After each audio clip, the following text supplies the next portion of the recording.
Hello, welcome to Gardener's World. I'm just supporting this lovely white Buddleja.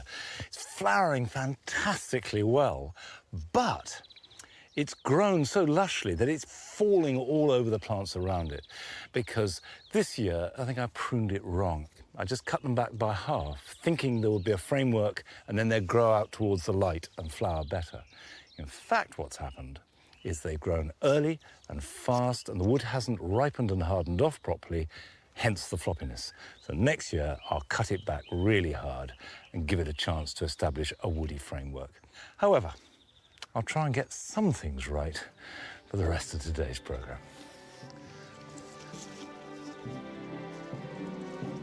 This week, Carol meets one of our gardening heroes who's singing the praises of an often overlooked plant.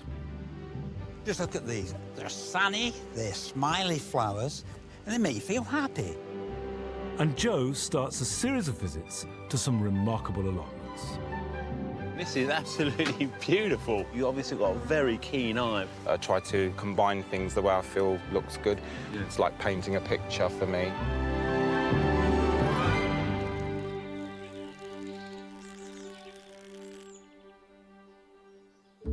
The White Garden is only in its second year, so it's new. But on the whole, it is a joy. It's lovely and fragrant. The agapanthus, the pelargoniums, the snapdragons, the animagus, all have got that sort of light, frothy profusion of white flowers that I wanted from it. However, there is an intruder.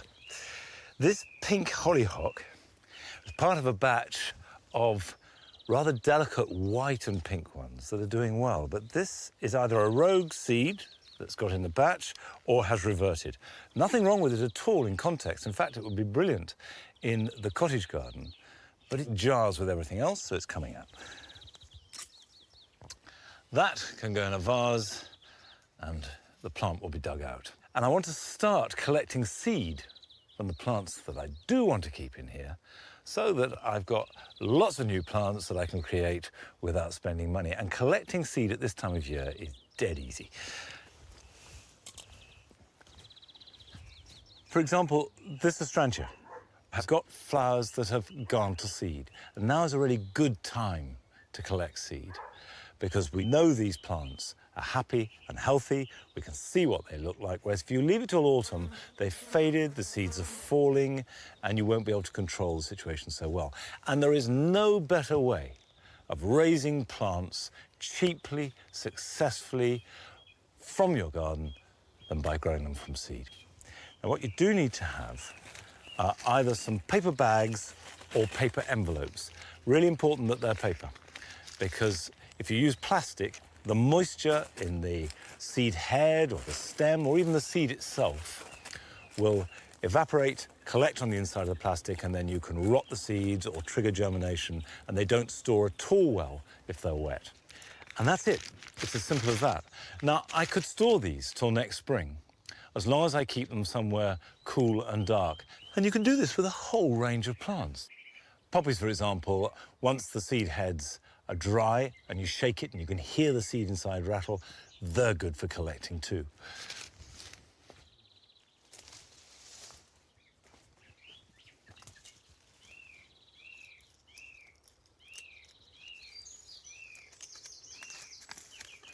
Foxglove seeds are tiny, and there will be thousands in there. Now, these I will sow straight away because they're a biennial, and they develop their roots and foliage the first year, and then develop a flower spike the second and sometimes the third year.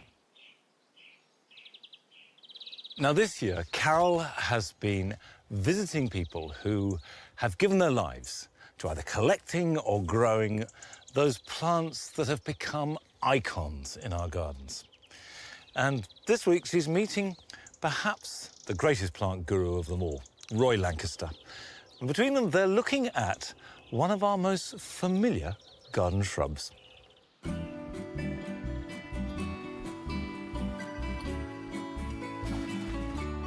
The bright yellow flowers of Hypericum shine out from many of our gardens. Yet for all their joy, these humble blooms are often overlooked and undervalued. This group of plants have a lot more to them than might meet the eye. Roy Lancaster is one of the most influential plantsmen of our time, and he has a deep passion for all that grows. Hypericum is one genus he holds especially dear. So, Roy, during your life, you've hardly ever been at home, have you? You've been travelling the world.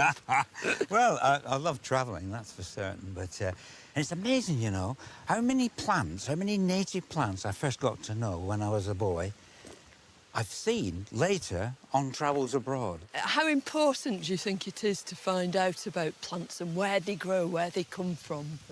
Well, I think for a gardener, it's all about growing a plant. What does it need? What kind of soil? What company does it like? And there's no better way of finding that out than to see where the plants choose to grow as against where we would like them to grow. So, why hypericums, Roy? When did you first get interested in them? Just look at these. They're sunny, they're smiley flowers, and they make you feel happy. Hypericums are found almost all around the world, but especially the shrubby ones that we grow in our gardens in the mountains of the Himalaya and China. And my first expedition in 1971 to Nepal, to me was a revelation. It changed my life forever. And I saw several different species, and we were able to collect seed of them. And they're still in gardens, and there are many of them in the hillier gardens here. Fantastic. This is thought to be hybrid. This is probably the most popular, widely planted of all the shrubby hypericums, headcut. And it's named after Headcut Manor Gardens, where this plant was found. It's an absolutely brilliant garden plant. And grow in any soil, sun or shade. But this is only one of so many good hypericums. There are so many others in the world that, you know, are worth growing in cultivation.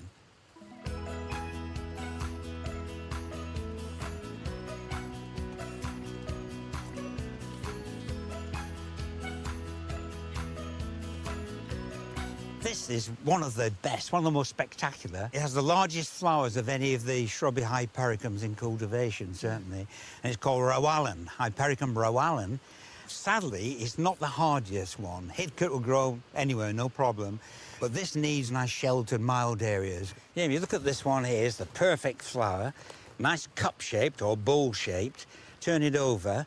You see the 5 sepals there. In this case, they're spoon-shaped almost. And then, of course, you get the 5 petals curving inwards at the mouth there. And then you get bundles of stamens. Tiny little anthers, and they make this powder puff, don't they? And then, here's the ovary, the green ovary in the centre, and the styles, 5 styles, which form a column. These are green now, but eventually, when they're ripened, they end up brown and dry, like a dry capsule packed with seeds. Possibly some of those seeds are fertile. It'd be worth having a try, wouldn't it? Well, I wouldn't mind. See if we can make a new hypericum. And as long as you give me a plant if you were successful, and I'm not.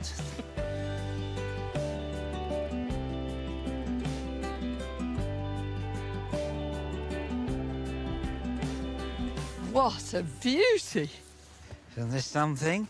It really is. It's lovely. Yeah. The first thing you notice, I think, quite apart from its lovely spreading habit, is how red tinged it is. That's right. Everything, the stems, the buds, the new shoots. Yeah. Look how well it goes with that geranium roseanne. I mean, to find one that isn't just an individual shrub, but that you can mix and mingle with other things is just wonderful. And what a combination, that blue and yellow, It's a winner, isn't it? Absolutely lovely.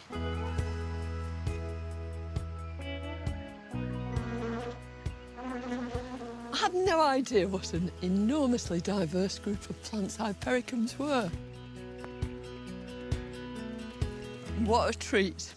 I'm in the flower bed with 2 Lancasters. This is Hypericum Lancasteri. That's right. Obviously very special to me. And in 1980, I took a group of real enthusiastic garden lovers to Yunnan in China. And above the city of Kunming, the capital, known as the City of Eternal Spring, right place to be. Yeah. There are all manner of wonderful plants that I recognised from cultivation and others I didn't recognise, and this was one of them. It's just coming into flower, isn't it? So these are the Callaloo. That's right. And you get this just gorgeous starry effect. Yeah, indeed. And, of course, this plant is cut down late winter, and this is a crop of young growth which is flowering this year. So you'd advise anybody to go out and do that? The shrubby hypericums, if they're getting old and twisted, you can cut them hard and they will regrow, And they'll refurbish. repay you with Indeed. this wonderful Yeah. show.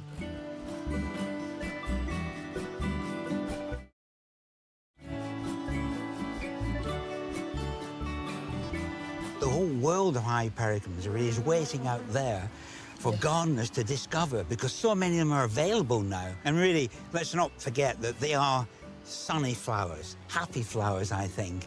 And I think a lot of people get very serious about gardening, especially about plants. But I've always believed that behind every tree, there's a laugh, or at least a chuckle, or maybe a new hypericum. Oh, that's a thought.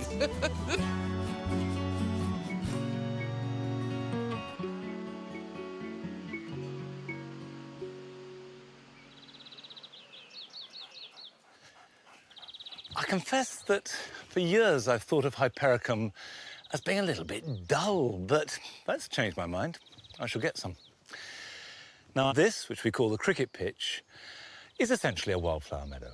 The flowers are bulbs. Crocuses start in February, and then you get a lovely flush of narcissi, followed by fritillaries, and that takes us through from sort of late April into May. After that, as the foliage of the bulbs starts to die back and the flowers turn to seed, the grass itself grows up. Now, we've been making this for about 10 years, so we've got a regime established whereby the grass isn't too strong. It gives the flowers a chance to do their things without being swamped, and it's absolutely critical that we don't cut the grass until the foliage of the flowers has died right back. Now, it looks lovely in that time. This is not a question of untidy ground that we're tolerating. It all looks good. I love, for example, the seed heads of the clover, the buttercup foliage, the plantains. Nothing extraordinary. These are very, very ordinary plants. But they're beautiful and fantastic for insects. Second to a pond, nothing is better for the ecology and the wildlife in your garden than some long grass. But to ensure that it stays looking good, both in flower and with the grass and what we might call the weeds, it's important to cut it and take it all away. Now, the timing of this is dependent upon the flowers you're growing. Don't cut it until they've set seed. And in this case, because they're early spring bulbs, any time after midsummer is fine. Now we've reached the end of July, beginning of August, this is the time to do it. And then it will stay cut right through till the end of the mowing season, which here is about October.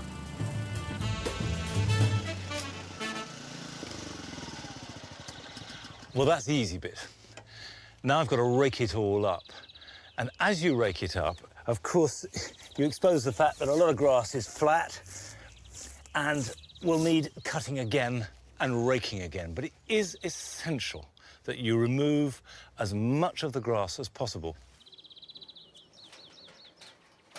If you leave grass on the ground, it decomposes and adds nutrients to the soil. And the grass will grow lushly and strongly at the expense of the other plants I want to keep.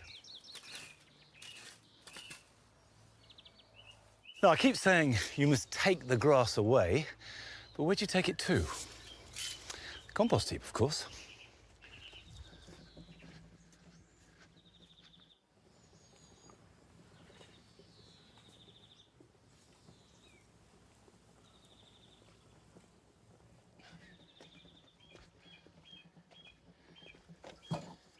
For most people, the content of their compost heap is a mixture of grass mowing and kitchen waste.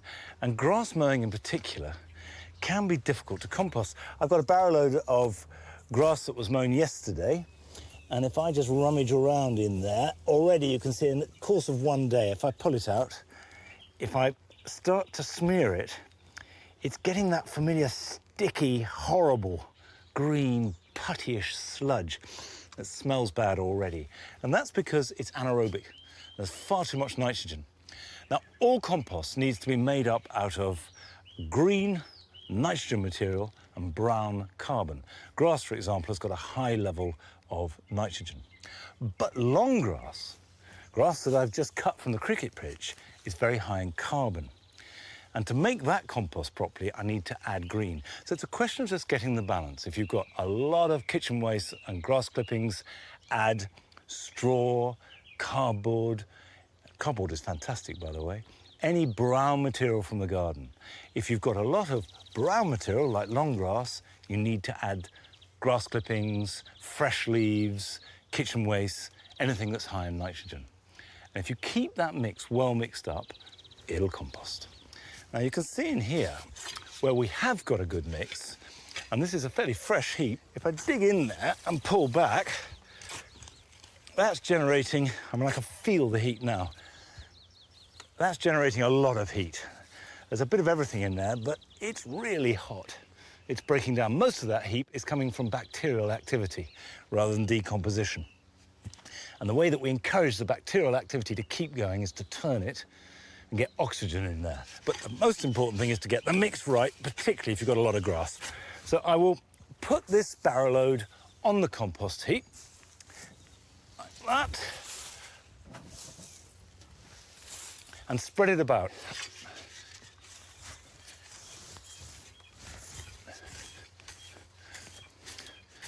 And obviously these are big bays, but if you've got a small tumbler or container, the principle is exactly the same. Don't load it up with brown material like long grass or very green material like grass clippings. Mix them up and mix them up well. And then I want to add some green grass on top of that.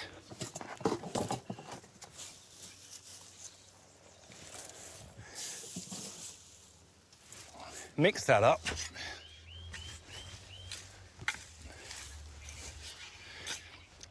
And that's enough for the while. So that's the key. Compost your long grass, but do it gradually, mixing it in with plenty of green material. Now, this is a big job, and it's an ongoing one. But here are some other jobs you can be getting on with this weekend. Mint is turning to flower rapidly, and the leaves are losing their savour. Cut half your mint hard down to the ground and water it well. And then, when it regrows with fresh leaves, cut the other half and treat it in the same way. And you'll have a supply of lovely, fresh mint right through into autumn.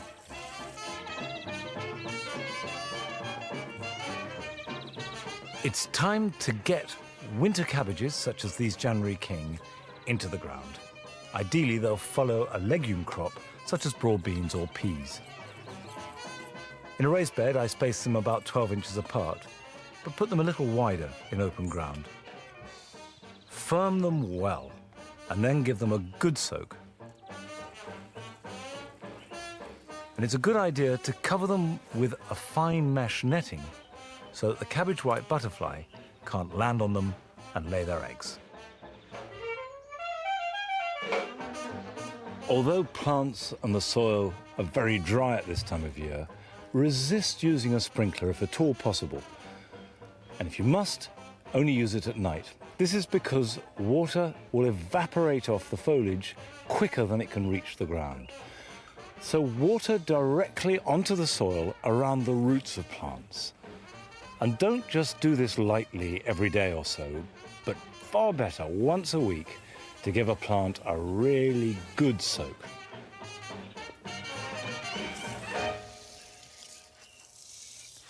This cottage garden used to be just vegetables, and gradually more and more flowers have come in and it's got more and more ornate.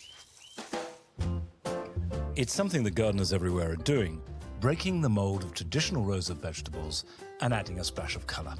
Not just in gardens, but allotments too, as Joe's been finding out in the first of his visits to some unique plots.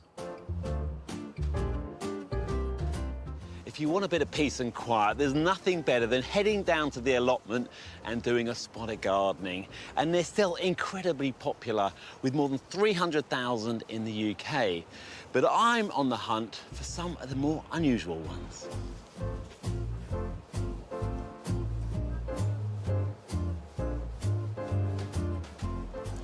Right, I'm looking for number 94. There's 90 there.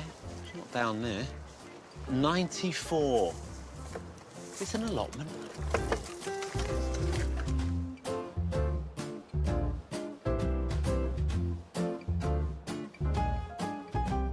Now, this really is different. Oh, I've never seen an allotment like this before.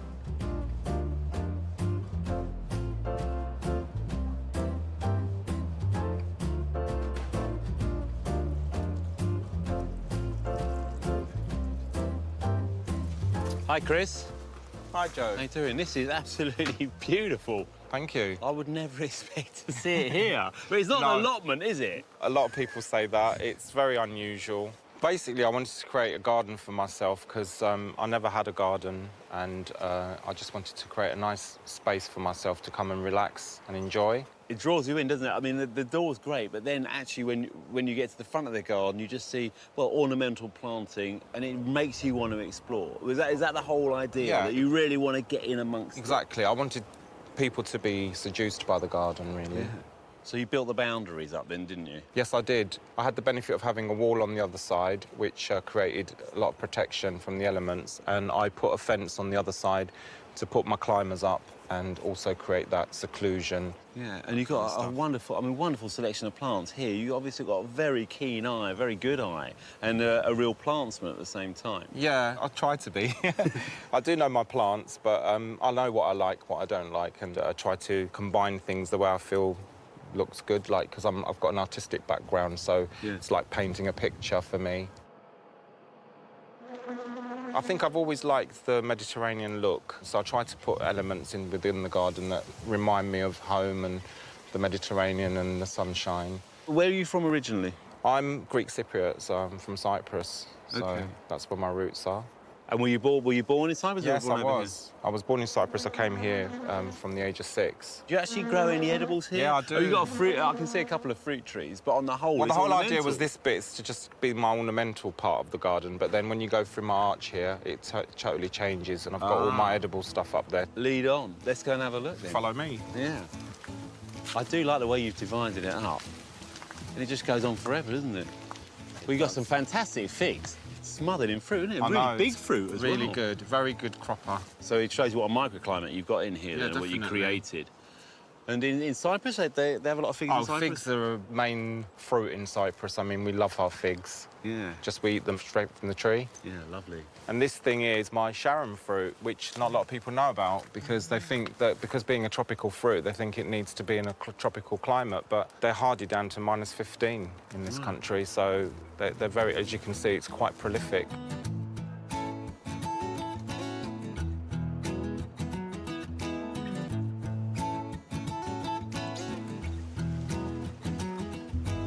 That's spot on.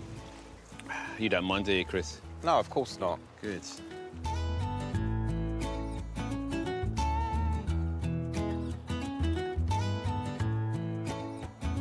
There seems to be quite a big Cypriot community on the allotments. That's what I've noticed anyway. Yes, there is.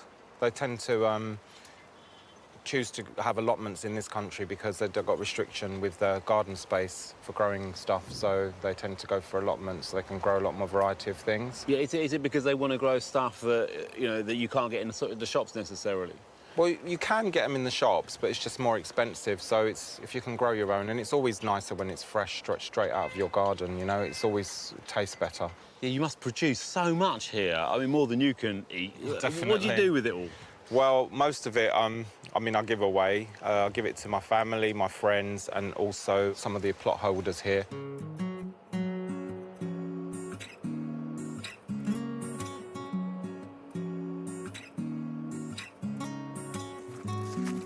You really have packed plants in, isn't it? Every square inch is covered with something or other, an ornamental or an edible. Yeah. Have you got any room for any more? I always have room for more. I'm a bit of a plant addict, so If I see anything unusual, I always find space for it. You've got to have it. Yeah, definitely. It feels like a magical space you've created here. And to think there's a community just outside the front door there, but when you come in here, it's so tranquil and secluded and absolutely beautiful. Thanks for showing me around. You're welcome. I would love sharing my garden with people.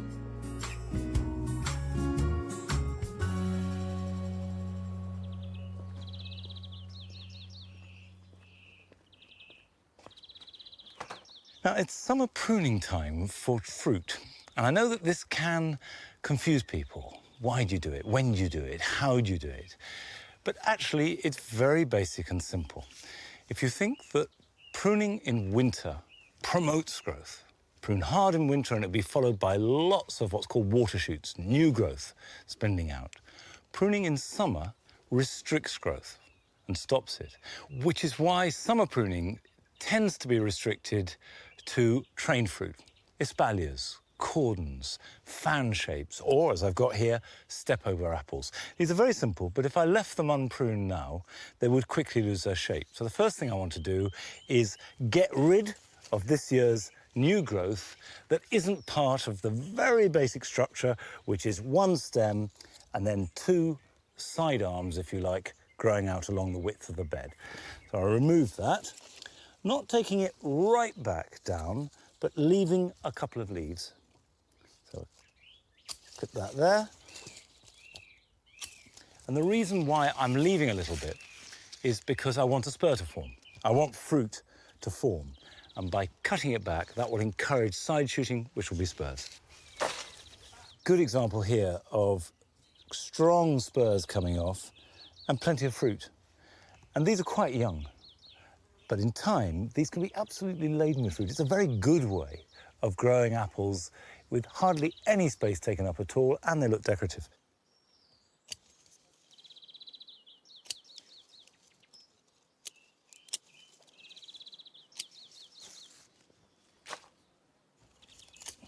That's got the basic shape. You can see here at the end, I've left that untied. It's sticking slightly up in the air. And the reason for that is that the tree, and this is, after all, a tree, it's only trained to be small, wants to grow upwards. That's where all its energy is going. But fruit forms best when it grows horizontally, which is why when you have step-over or apples or cordons, you get lots of fruit off them. But to encourage that side shoot to grow strongly, I want to make it think it's going upwards. So I'm leaving it untied, it's going up at an angle until it reaches its full length. Then I tie it down, and that will help curtail its growth.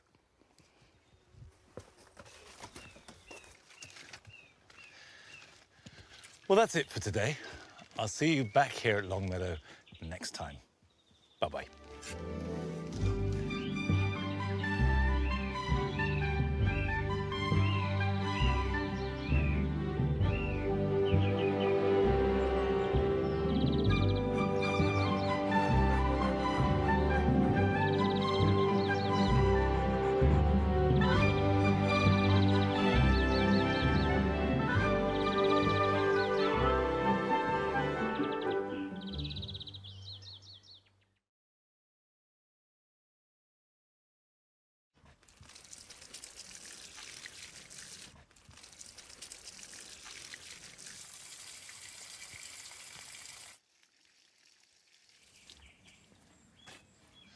Hello, welcome to Gardener's World.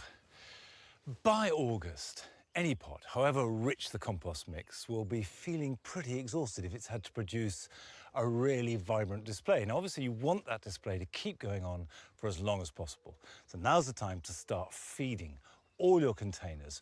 I'm giving these some comfrey, that is homemade, but a general purpose tomato feed would do the job, liquid seaweed, anything that isn't too high in nitrogen but got plenty of potash will keep the flower buds producing right on for the whole of August and well into September. This week, Carol returns to our first-time gardeners, Dan and Dominique, to show them how to keep their borders looking their best and how to propagate favourite plants. It's thrilling propagation because you really get to know your plants much more intimately, and it's lovely to see things that you've helped to create. And Rachel visits Coleton Fishacre in South Devon, where they've created a microclimate and can grow a fantastic array of exotic plants. You're showing off here. You've got that. I'm really pleased with that. That's a bird of paradise. Strelitzia, yes, that's amazing. Yes. Very jealous.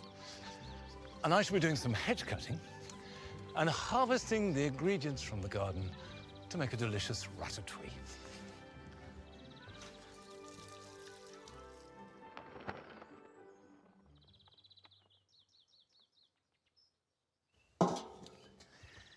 It sometimes worries me that I give the impression that gardening is just about jobs and work, whereas in fact, the pleasure you get as a result of that work is far more important.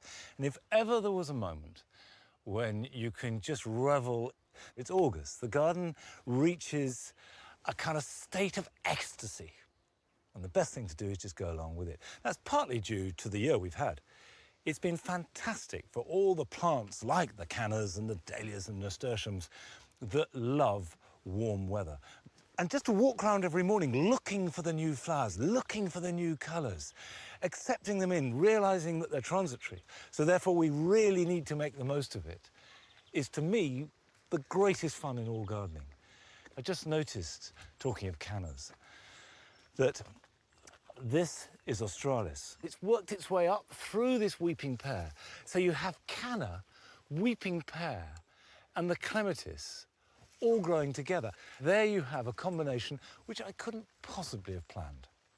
It's pure luck. And that's fabulous. All I have to do as a gardener is relish it. On the other hand, it is worth starting to plan and think about next summer now. The reason why it's good to plan for next year now is just because the garden has reached its fullness. It can't get any better, but if we want to recreate this next year, weather willing, then we really need to start to notice what's working and what is not. So for example, I'm really happy with the way here in the dual garden, the Buddleja and the zinnia and the calendula are all combining. They're intensifying each other's existing richness. So you need to notice as well what's not working. And there's a good example here. This is a gladioli, which was bought and planted as plum tart. Now, plum tart should have lovely burgundy plum-coloured flowers, but that's not plum tart. I suspect I've been delivered the wrong corms. However, whatever the reason, it's not working as it is, and I need to think about moving it. Now, the great garden writer and plantswoman Vita Sackville-West, of course made Sissinghurst, came up with this tip for finding the right home for plants next year. You cut a stem, in which case I'm going to go right down the bottom. Right. And then you take the flower to where it might be at home and just keep trying different places. But that's no good. Now you can see, for example, that that colour combination just doesn't work at all. Come on. Here in the cottage garden, the colour scheme is very different. It's very random and eclectic, but there are a lot of soft pastels as well as richer colours. You see, I think that is working much better.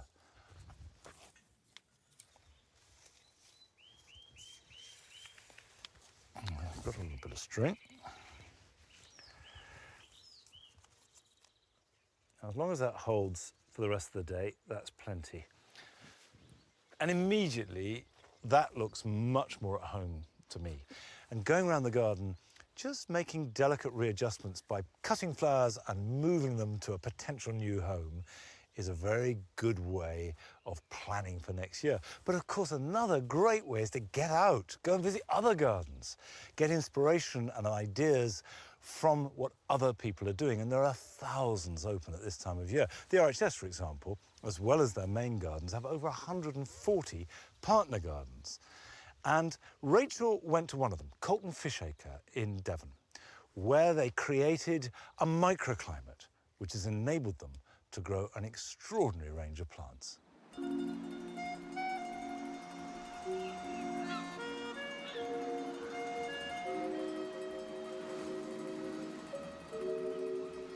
When Rupert and Lady Dorothy D'Oyley Carte were exploring the South Devon coast on their yacht in the 1920s, they came across a cove with an unspoilt valley fed by a stream, a blissfully warm climate and unparalleled views. And they knew that they'd found the perfect spot to build a holiday home and create a brand new garden. This is Coleton Fishacre. Rupert D'Oyley Carte was the son of the theatre impresario behind the famed Gilbert and Sullivan operas. He also built and ran the Savoy Theatre and iconic Savoy Hotel. He and his wife wanted to find somewhere to enjoy a slower pace of life. This is the wall of the old quarry from which they took the stone to build the house. But it's now just this amazing backdrop for all these azure blue agapanthus. But this is just a tantalising glimpse of what's to come.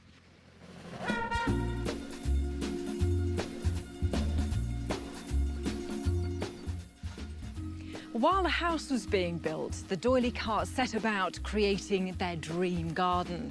But because we're so close to the sea here, they knew that they would have to provide some sort of protection from those salt-laden sea winds.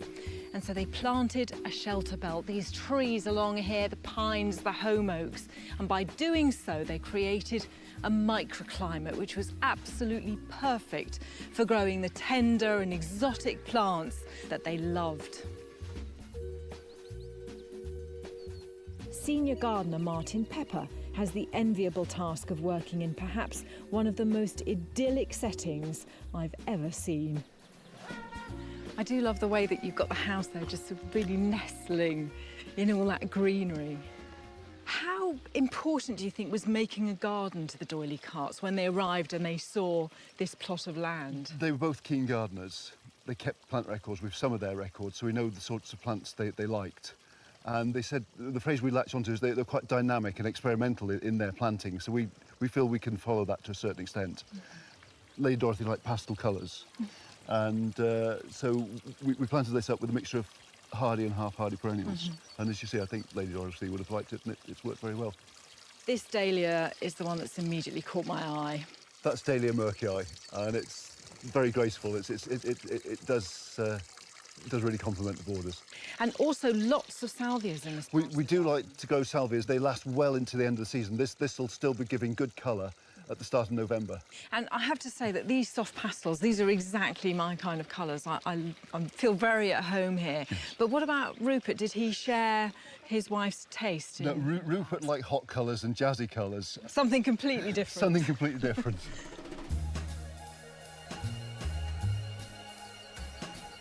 Wow, you're quite right. I mean, this is hot, hot, hot. Amazing. It's interesting that this area was created to suit Rupert because, to my eye, it is quite a masculine style of planting. You've got a lot of repetition and big blocks of the same plant as well. I think Rupert would have liked this because we've tried to go for, as you see, the hot colours, and they contrast so well against this bluey grey stone. You've obviously got quite a lot of tender plants, obviously the cannas, dahlias, alstroemerias and so on. How do you manage them in this garden? We're very lucky. We just leave them in the ground for the winter. I'm very jealous. In fact, we have been known to lift the cannas, divide them and put them back in the autumn, whereas normally you'd be bringing them out in May. We have tree ferns at the bottom of the garden, and I see on Gardener's World you're carefully wrapping them up for the winter. Yes. And I think, thank goodness, we don't have to do that. In fact, we do get the odd seedling of tree ferns coming up in the garden. It is that mild. They're that happy? Yes. There are also some cacti down there. I mean, do you leave those out all year? Surely not. Yes, we do. You've got to remember that in the desert, the night temperatures can fall quite a lot, and we don't get too hard a frost here, so I think that's a lot to do with it. That magic of the southwest. Yes. Speaking of which, you've also got, you're showing off here, you've got that. That's, yes, rather pleased with that. That's a bird of paradise. Strelitzia, yes, that's amazing. Yes. You do know it is plastic.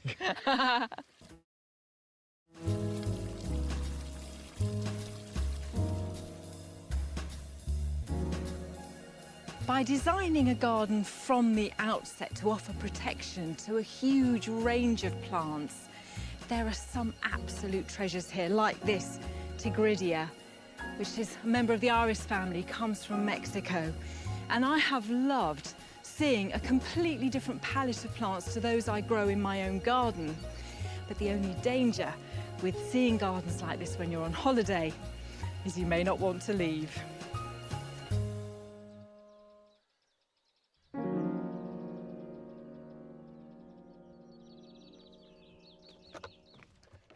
Of course, you can create a microclimate simply by planting a hedge in your garden.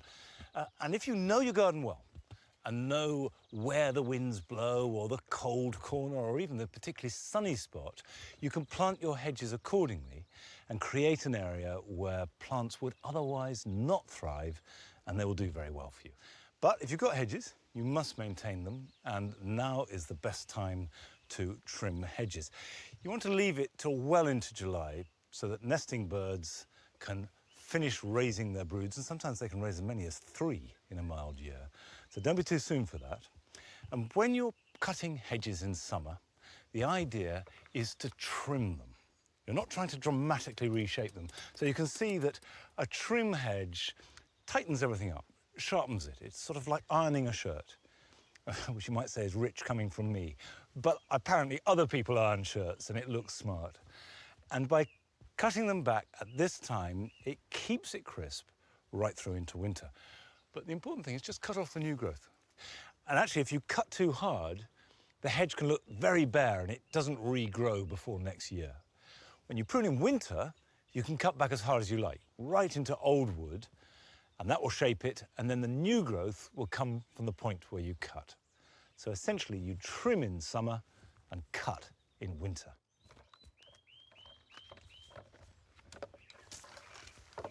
One of the things that I've done in several places here at Longmeadow is to cut windows.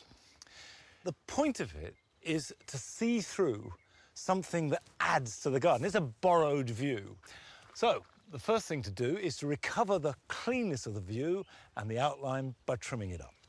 I would say always, always wear goggles when you hedge cut. If you're surrounded by buildings, roads or whatever, what you can do is cut an alcove to put a seat in, or cut back to a fence and put a mirror in.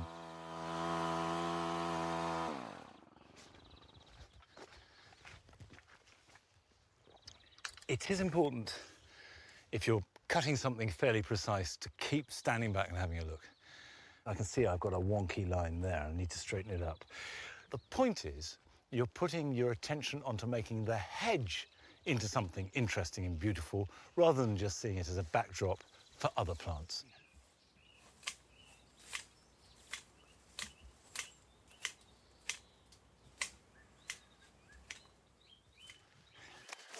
That's better. And now we've got a good view. I think if you've got a window in a hedge, one of the secrets is keep it small. Don't be tempted to have a great panoramic view, because if you want that, then don't have a hedge there in the first place. A glimpse is enticing. Throughout this year, Carol has been visiting Dan and Dom to help them create a beautiful garden. And she's been back to see them, not just to help them develop it and maintain it so it keeps looking good, but also show them how they can carry that forward into next year.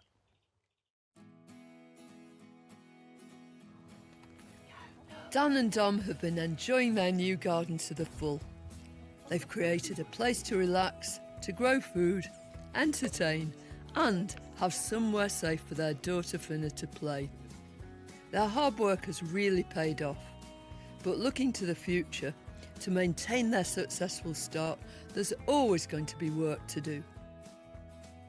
Oh, I love these tours because everything's come on so brilliantly. It looks wonderful. It's looking great. What are you most pleased with? Oh, it's tricky actually. There's quite a few. Sweet peas I love because they just smell heavenly. So they're great. Yeah. The cosmos has gone mad. They're It just keeps fantastic, going. Yeah.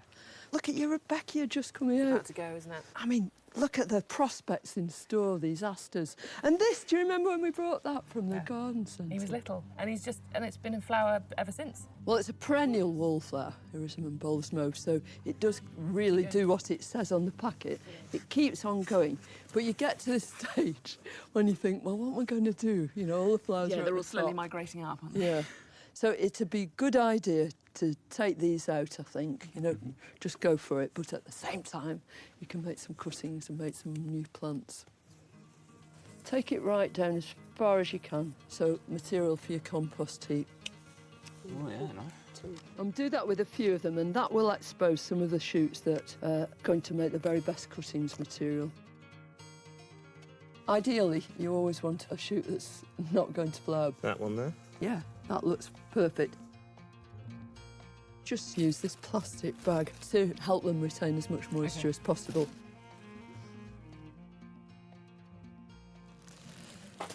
So a bit of drainage, and then this. It's any sort of multi-purpose compost, but preferably with lots of loam in it. So this looks like it's actually got some grit in it already. Yeah, that grit means everything's going to drain through really well. Then a cutting. If you just strip the bottom leaves off. Now we're going to nip that bud out. Okay. And even if it didn't have a bud there, I'd still nip the top off, because that will eventually make it branch out. Just neaten that up, and then just push it in, up to the hilt.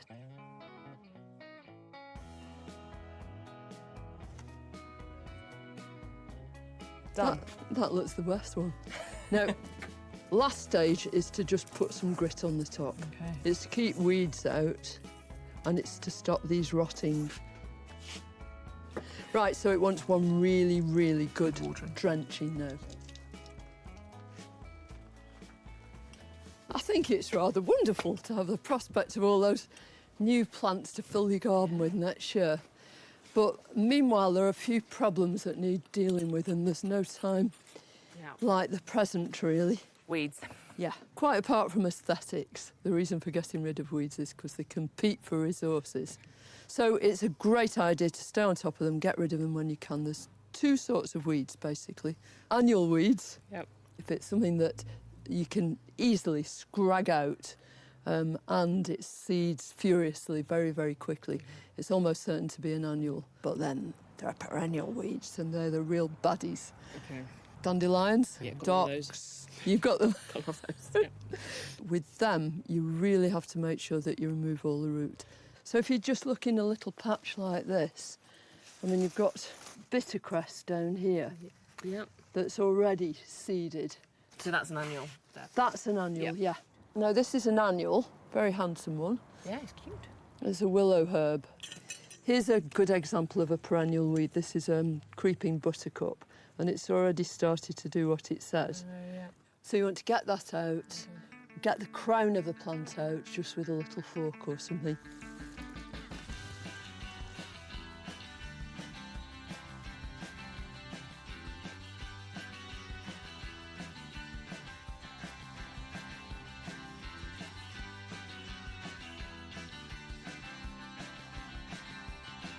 Oh, yeah. Yeah. That's a goodly amount, isn't it? It's getting there. Right, now all we need to do is put this on the compost. You've got a compost heap. We have. Yeah. It's down the side of the shed. What's he doing there? We thought it'd be a good idea because it's on concrete. The compost's got to be sitting on the earth because there's going to be all this interaction with microbes, just moving backwards and forwards, worms too, all that activity. I reckon you're really going to have to move it, single-handed.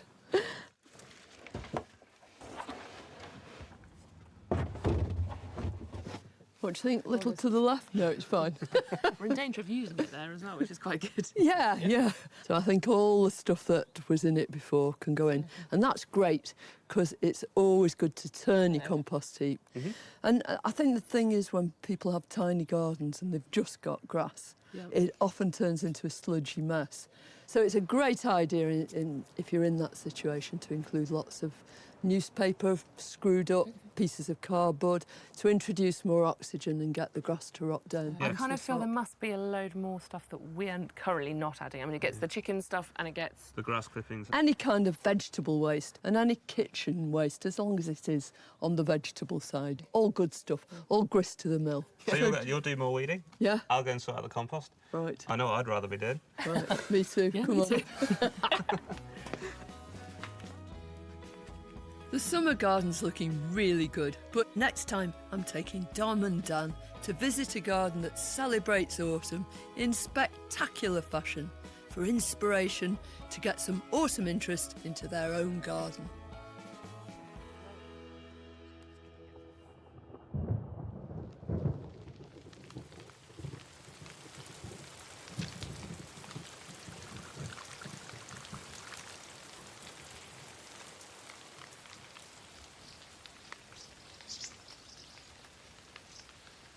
Normally, by August, we would have cut all the box hedges in the garden and they would be looking trim and neat. But for the first time in 20 years, we've left them uncut. And that's because the box blight has spread. And with the humid, hot weather that we've had over the last couple of months, it's ideal conditions for the fungus. So it's looking bad. However, if you've got box blight, the first thing is not to cut the hedges because that leaves wounds and it weakens the plant, gets an entry point for the fungus and the plant can't resist. It also encourages a flush of new growth, and it's new fresh growth that is most liable to be hit by the blight. So leave it. It'll look shaggy, but leave it uncut. This, by the way, is not a cure for box blight. It's just one way of combating it. Now that's all pretty depressing. But here are some positive jobs that you can get on with this weekend.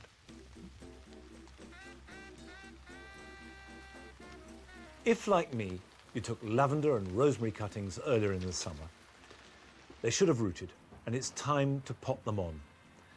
Lift them out of the pot and carefully break them apart without damaging the roots. Pot each one into a very free-draining compost, and you don't need too big a pot. Water them, then put them somewhere sheltered where they can stay all winter, ready to plant out next spring. It's a good idea to take the tops out of any tomato cordons that have reached 6 foot tall. This will divert the plant's energies into growing and ripening existing fruit before the end of summer. It's time to sow salad crops for autumn and winter. If you don't have a greenhouse, sow them direct outside, keep them thinned and water them well. If you do have a greenhouse, sow them in a seed tray, grow them on under cover, prick them out so they are ready to be planted individually when the greenhouse has been emptied of tomatoes. What really matters is that you do this soon so the plants have a chance to grow strongly before the light fades and the weather gets colder.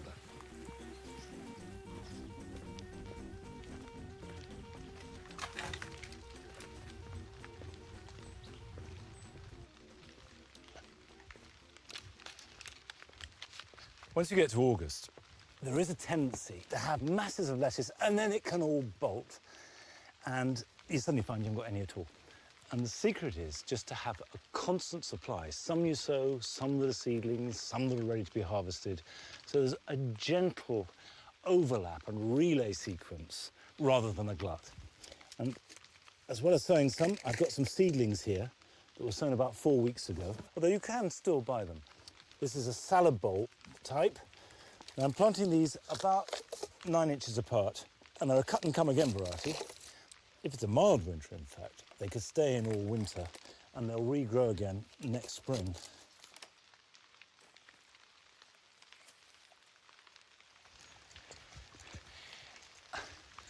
Irony of watering in the rain, but it's really important to keep lettuce watered at this time of year. If they get dry, they never recover. So even if it's raining, once you've planted them, water them.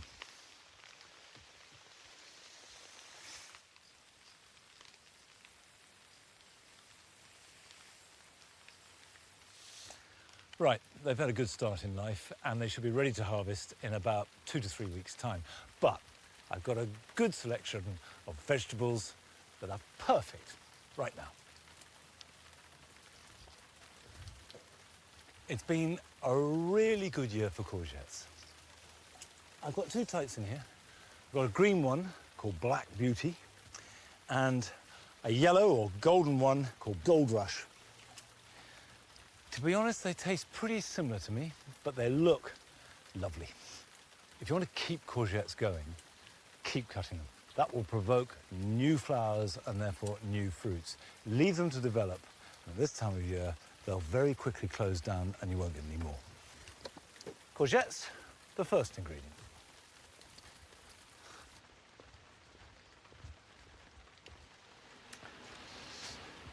The tomatoes have grown well this year, and they've been ripening steadily for about the last month. We've been eating them for the last 3 weeks. These are both Italian, beefsteak, ribbed tomatoes, lovely when eaten raw and very good when cooked.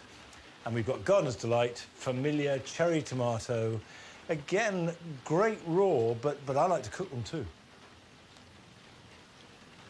And it's nice and juicy, very tasty, and genuinely nicer than any tomato I have ever bought.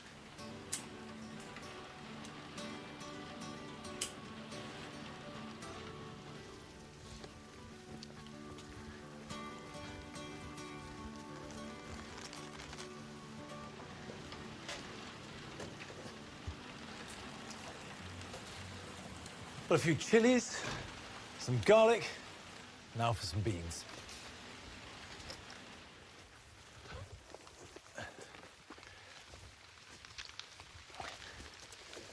This is a purple bean called Buddleja. It looks lovely. It cooks green, which is a pity because it would be nice if we kept the colour. But it'll be great as a final ingredient for ratatouille. You can have all sorts of things in it, but I like to have beans in it.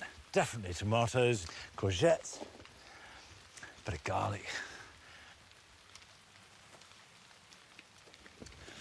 Well, that's a really colourful taste of summer. And it doesn't matter if it's raining or it's sun, it'll taste just as good. That's it for today. Bye-bye.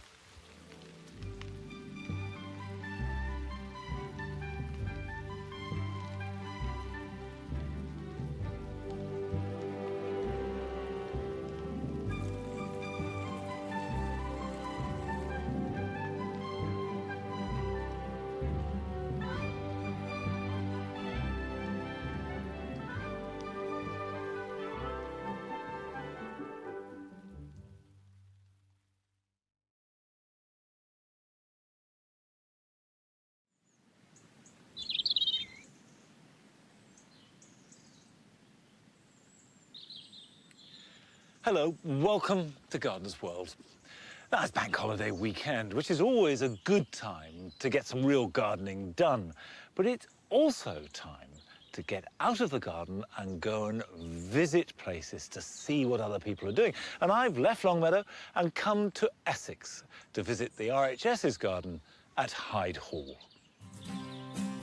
The garden is set on a windy hillside among 360 acres of former farmland. Like my own garden at Longmeadow, the soil here is heavy clay, but unlike Longmeadow, this is a very dry place. In fact, Essex has one of the lowest rainfalls in England. Despite the challenges that these conditions impose, the planting style here is varied, from semi-formal rose walks to colourful borders, as well as their best-known feature, the dry garden. This is the first time I've been to Hyde Hall, and I made a beeline for these borders. They're long borders buttressed by yew, and within each buttress is a different colour scheme. And what's great about this is not only can you see how individual plants work at representing the colour you want, whether it be a lemon yellow or a pure white or a rich purple, but also how they work together, how to build up a palette. And this kind of combination of inspiration and instruction, as well as a nice day out, is just perfect when you visit a garden. Also this week, we're marking the 50th anniversary of Britain in Bloom by meeting a couple in Dorset whose extraordinary front garden never fails to make a big impression on judges and visitors alike. Couple came and he said, we come every year to see your garden and we've told our friends and they come. So I said, oh, I think I'll have a collection box. And Carol takes a closer look at the insects that live in our beds and borders and finds out about the good that they do for our gardens. This is called the black clock. And it's very common and it's a fantastic predator. They are great little pest controllers, really.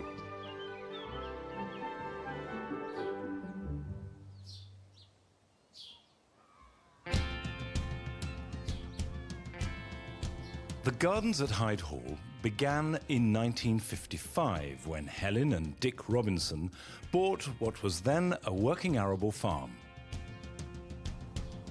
and began converting the land closest to the farmhouse into what became a large and glorious garden.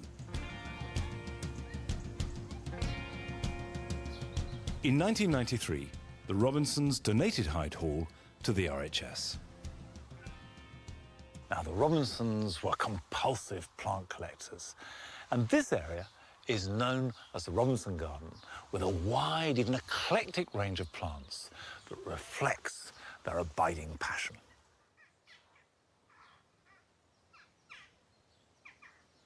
Another part of Hyde Hall that I've long wanted to see is the dry garden.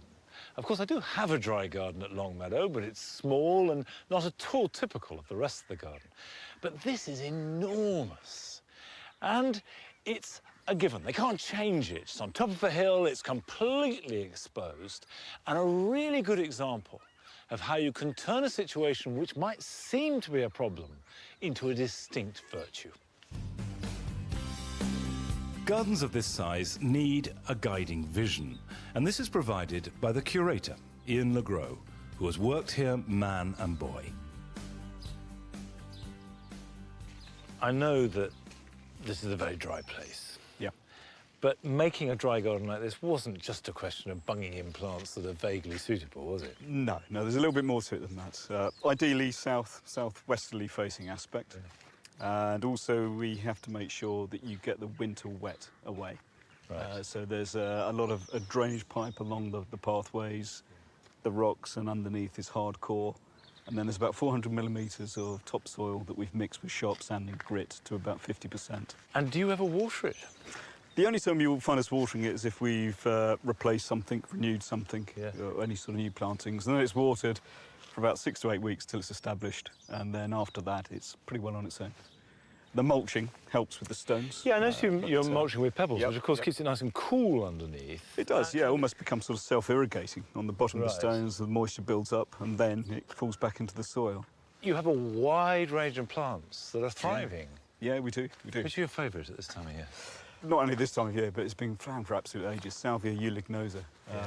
It's just been flowering like that for about 2 to 3 months already, and we'll keep going right the way up into the autumn.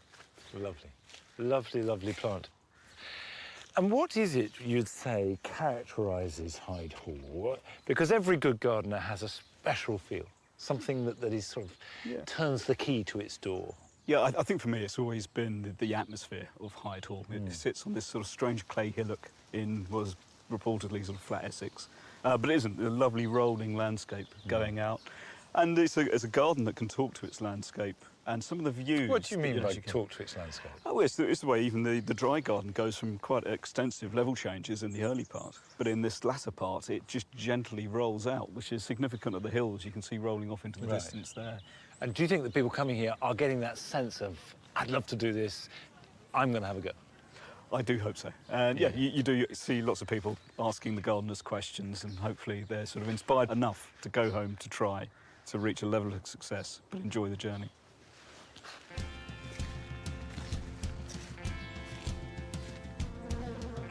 It's not just through its gardens that the RHS offers encouragement to garden lovers. It's also involved in projects that bring inspiration closer to home. This is the 50th anniversary of Britain in Bloom, which the RHS has been very closely allied to. And there you get communities and individuals working together from small villages to large cities, even to front gardens. And we went down to Bournemouth to meet Margaret, whose front garden is a bit special.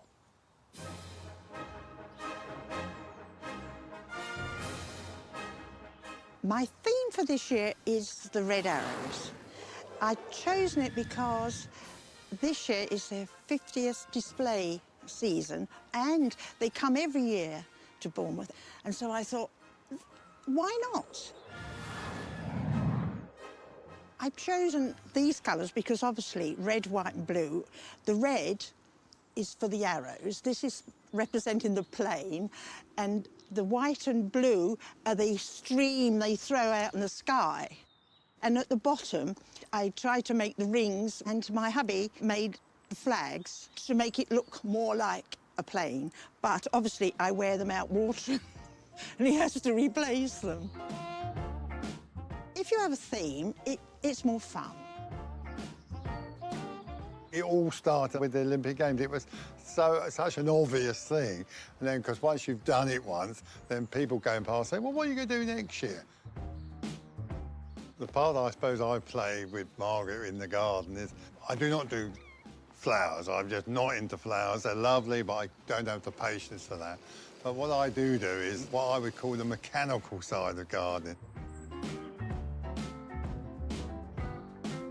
I made the red arrows. I did start off thinking I'd make an aeroplane, but it obviously was a little bit impractical with the size of the garden. So we came up with this idea that if we just produced a red arrow, a 4-foot-long red arrow, I obviously fitted them in the baskets, and then Margaret went off and just filled them up with plants. I've chosen flowers that are going to last for the season if I can. I mean, it's been hard this year because it's very hot, but New Guineas seem to stand up to the weather because we're near the sea and we get the wind. That is the busy lizzie family, but these seem to be hardier. And then at the petunias, these are Savinias, they trail, and they give a nice show. And then I like begonias because also they last, and I love fuchsias. The headache is when to order the plants and how many, because I always like to have some spares, but I'm not mean with them. I pack them in. They need beheading every day. And this time of year, because they've now grown, it could take, I don't know, hour and a half at least. Even if I'm going out, I come out the door, Chris says, come on, and I'd say, well, just a minute, and I'll pick it up. It's a habit, I suppose.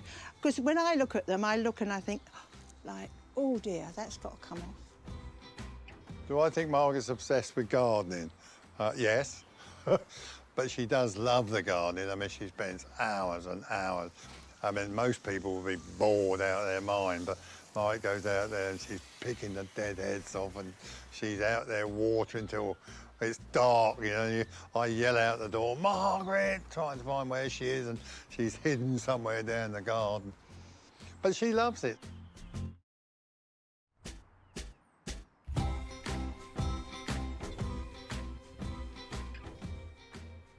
I've got a fan club, but I know it sounds silly. There's about 6 couples that come down here, and actually last week, a couple came and he said, we come every year to see your garden, and we've told our friends, and they come. So I said, oh, I think I'll have a collection box.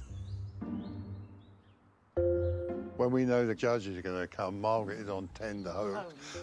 Every morning we're out in the garden. Oh, look, this bit's fallen off. Oh, look, that bit's fallen off. And she's, oh, it doesn't look so nice. This doesn't look so nice. But it is a tense time for Margaret. She really gets a bit wound up with the plants. It's all good fun. I enjoy it.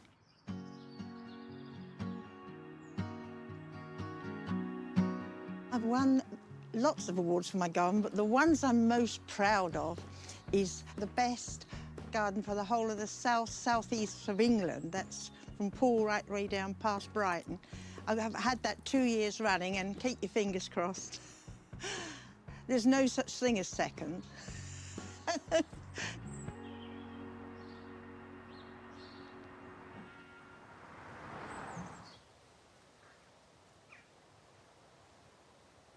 Now, whatever colours you have in your garden, you need green to bind it all together, to act as the link.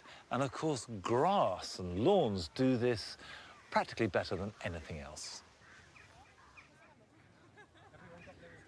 Now, so far, we've had no Nigel on the programme, but we can rectify that because Nigel Downs is part of the team that looks after the immaculate grass here at Hyde Hall. Nigel, hi. Hello. Nice to see you. I have to say, the lawns are superlative. Thank you very much. Now, that's not accidental, is it? A lot of work goes into it. An awful lot of work goes into it, yes. Yeah. Particularly in the autumn and in the spring where we do the aeration and top dressing. Do you do it all like this by hand? The smaller areas like this, which is a pinch point for people that walk through the garden, it tends to get worn out very quickly. Yeah. So these areas we would do by hand, but the bigger areas we will do with a tractor-mounted unit. This is heavy clay. How do you grow good grass on heavy ground? The secret really is to provide good drainage. So we go deep as we can. It's quite important to heave back the fork rather than just push it in and wiggle it out of the holes, because that tends to break the compaction up. Right. Compaction's the big enemy, isn't it? It is, yes. If we don't relieve the compaction regularly every year, it can destroy the root structure. A lot of people say, how do I get rid of moss? Moss you will get if you've got poor drainage or if you particularly have a lawn which is in a shady area. What's the next stage? The next stage is we will spread a top dressing. Well, most garden centres will sell lawn top dressing already mixed, but alternatively, and probably a cheaper option, is to go to a topsoil supplier, get a sandy topsoil and perhaps some wash sand and mix the two together. See, I think the key to this is a lot of us know about this, but it's actually the detail of how thick, for example. What I'm trying to avoid is to actually smother the grass. Right. You need to be able to then work this into the holes that you've already created. We use this implement here, which is called a lute, and basically, if you hold it flat to the... Yeah.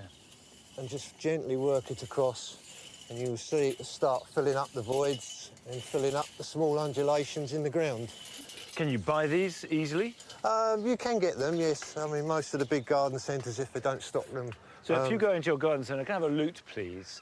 You're not going to come out like a wandering minstrel. No. Well, I'll tell you what, I thought I'd used most tools in the garden in my time, but I've never used a lute before. So is that it? Is that going to repair the damage? We will use this implement, which is simply a rubber rake, or you could just use a normal broom. It would do the same job.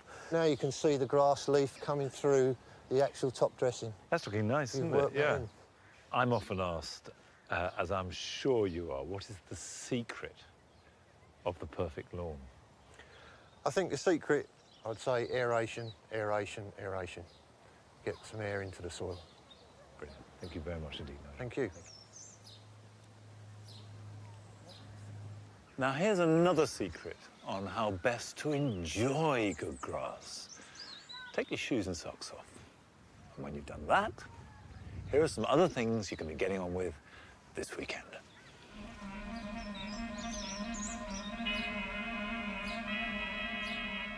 Here at Hyde Hall's Rose Walk, the long, arching new growth of ramblers and climbers can wave around in the wind and get damaged, as well as possibly scratching any passers-by. If you have any of these in your garden, tie them in loosely for now and use them to create the plant structure. Don't be tempted to remove them, as this is the growth that will provide the best flowers next year. Some flower heads can be left over winter in our herbaceous borders, but others can rot, and this distracts from the display. So tidy up perennials by removing spent flowers which are looking particularly tatty. Cut the stems right back to the base where they join the main plant. This will promote strong, bushy new growth, which may even produce flowers before winter. The wisteria here grows on a large pergola, and now's a good time to cut back this year's new lateral growth. Reduce it to 5 or 6 buds, This will reduce the weight of the plant and prevent damage, but most critically, it will encourage the plant to form new flower buds, which will be your display next year. Hi, Ian. Hi, Christine. Is that the end of your pruning, or will you have another bash at it? We'll come again in January or February and actually reduce those growths back to about 2 to 3 buds as well. Why? Just to create lots of nice big fat buds for nice flowering spurs for May and June. So better to have fewer fat buds Yes. than lots of smaller ones, or maybe growth that has no buds at all. Yeah, it's maybe even a little bit like fruit pruning, where you're Yeah. reducing down to a couple of buds to produce a bigger fruit, maybe. So Right. you're reducing number of flower buds down to 2 or 3 to have fewer but bigger flower heads. Great. Well, OK, I'll let you tidy up the Thank you. raspberry. Thanks a lot.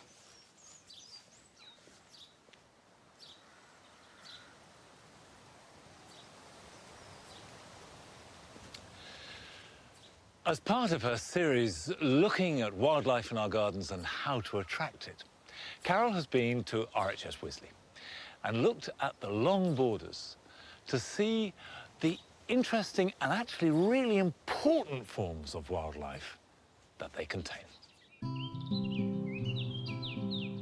The borders in our gardens offer colour and joy year after year. They also provide an important habitat. They offer homes, food and hunting grounds, or sometimes just a place to rest for all manner of insects.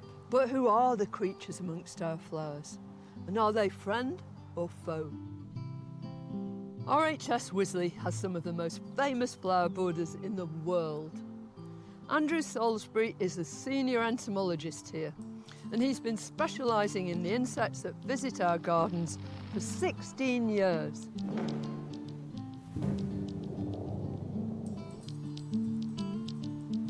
I love the fact that we're in this garden because it's very much like a lot of our gardens at home. Just the variety of plants we grow here provides a wide range of habitats for insects. There are a few pests, but they actually make up a tiny proportion of the number of species that are out there. And the pests are a vital part of the base of the food chain, and you get a greater balance of predators and parasites, and overall, probably less damage. So pests have their place. Pests do indeed They're have their place. important in that chain. You can divide the garden into 3 different layers. The ground level and in the soil, where you get things like ground beetles and some species of spider. Then you can move up into the middle layer, the main greenery layer, where you get lots of herbivores. Again, you get lots of predators, including some different types of spider. And eventually you hit the top layer, and that's where we get to see the pretty things, the bumblebees and the other flying insect visitors visiting in the flowers. I suppose those are the insects we're most aware of, but, but not necessarily the only interesting ones. No, I mean, you can start really with the ground layer, and actually I've set some pitfall traps, and we'll see what we've caught. So if we just lift this out, this is how simply that comes out of the ground. You can actually see the things that wander around. Look at all the movement in there. Spider. The ones you typically get on the soil surface are ambush predators or hunters, rather than those which catch insects in a web. What else is there? There's some woodlice here. Now, woodlice often get blamed for damaging plants, but actually they are fantastic detritivores, which are animals that feed away on decomposing organic matter. They're actually wonderful recyclers. The most obvious things in here are these Most of it, beetles. yes. These big ground beetles. And this one here is one of the few with a common name. This is called the black clock. And it's very common, and it's a fantastic predator in gardens. They've been shown that they will feed on vine weevil eggs, larvae, the pupae, and even each other. And so they are great little pest controllers, really. I mean, these black beetles, you very seldom see them. You're not aware of them, are you? Well, no, not really. But one predatory beetle that most people are familiar with are the red and black ladybirds. Ladybirds are incredibly important predators of greenfly and blackfly. It's the adult beetles that overwinter. As soon as it warms up in the spring, they start to emerge, they mate, they lay eggs. Those eggs hatch into little alligator-like larvae. Those larvae are voracious predators. Before pupating, usually attached to a piece of leaf, then the adults emerge. And when they first emerge out of that pupa, they're always yellow. and it takes them a few days to gain the red and black coloration we're all used to. Ladybirds are mainly found in the middle layer, where their prey also are, the aphids. So on the stems and the leaves of plants. Yes, and there is an awful lot of other life there, which is very difficult to find. But fortunately, we have something called a suction sampler, a device which basically sucks the insects off the plants. Doesn't hurt them. And it doesn't hurt them. It deposits them in a bottle in one piece. They're perfectly alive. They can be identified and released later.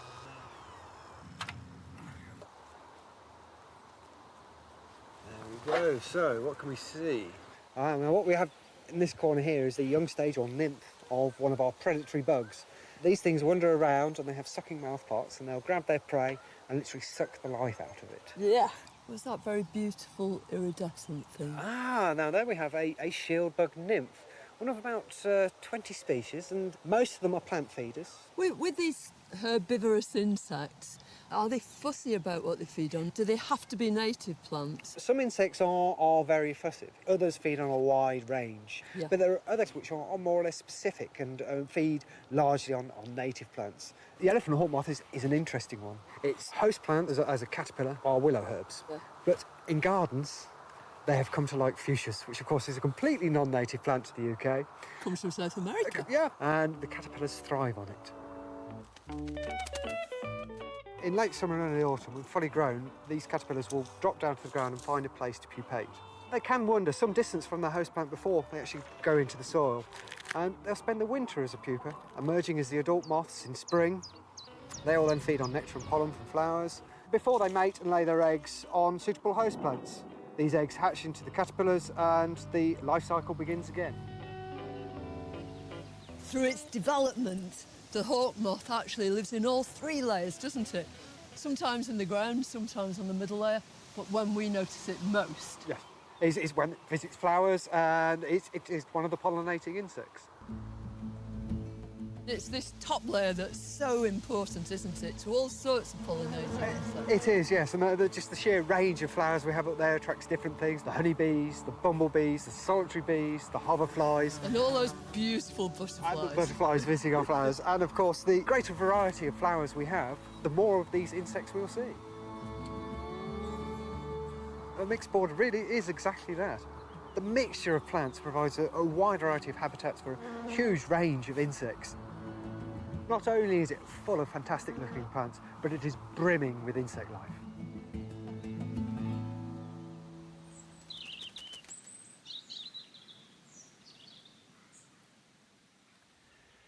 It's interesting that until a few years ago, it was generally thought that native plants were the key to getting insects into your borders. But research has shown recently that it doesn't make much difference. As Andrew was saying there at Wisley, it's variety that counts. Lots and lots of different types of plants. And of course, not just decorative ones, too. Insects love edible plants, and we need insects to pollinate them. So I'm finishing my visit with a look at Hyde Hall's vegetable plots, and one crop has really caught my eye. It's under the stewardship of Matthew Oliver. How many different varieties of pumpkin and squash have you got here? We've got about 70 varieties in total of pumpkin squash and the ornamental gourds as well. That's really, really impressive. And of course, they look fantastic here. What's the regime? They're grown on mounds that are made of garden compost that we produce on site. A nice mounded slope, south-facing as well, so they get the heat of the sun all day, which they love. That's what they need. And I like the gourds coming up over the pergola. They look great, and of course some of them are edible, some of them are decorative. Do they get the same treatment? Yeah, grow them pretty much the same way. Yeah. The only thing we have to do different with them is try and train them up and guide them up the posts. But once they reach the top, they're on their own and off they go. Do you have a favourite variety? For eating, I've got to say, quite conventional. I prefer the butternut squash varieties. We grow ones like Barbara butternut. I prefer those for eating, and Crown Prince as well. That's better for eating. But I do like growing the big ones just for the challenge, really, because they're the most impressive ones. Yeah, but you're a bloke. You can't resist it, you see. It's a male thing.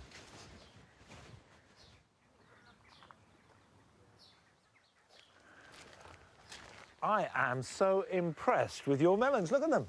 Yeah, this has been a fantastic success this year. This is sort of the first time we've grown them like this. Obviously, you're growing them through plastic. What's underneath the plastic? Same principle as with the pumpkins. This is garden compost put into a mound, and covering the mound with the black plastic just keeps that soil a couple of degrees warmer. To just give them that. I mean, it's a challenge to grow these outside. Yeah, it's good. It's really good. And they are pretty flavoursome, I've got to say. Well, I do believe you, but there's nothing like tasting for yourself, to be sure. So can I taste one of yours? You certainly can, yeah. There's some ready for picking now. What variety is this? These are Outdoor Wonder, which are a Gallia-type melon. Right. It's cutting nicely. This is the first time I've grown them, so it's all new to me. Well, there you go. Let's just take a piece out and taste.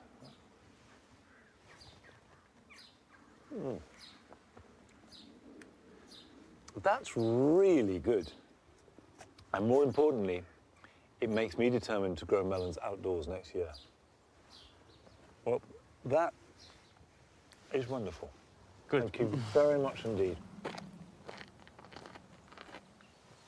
Well, that's it from RHS Hyde Hall, and we look forward to seeing you next time on Gardener's World. So until then, bye-bye.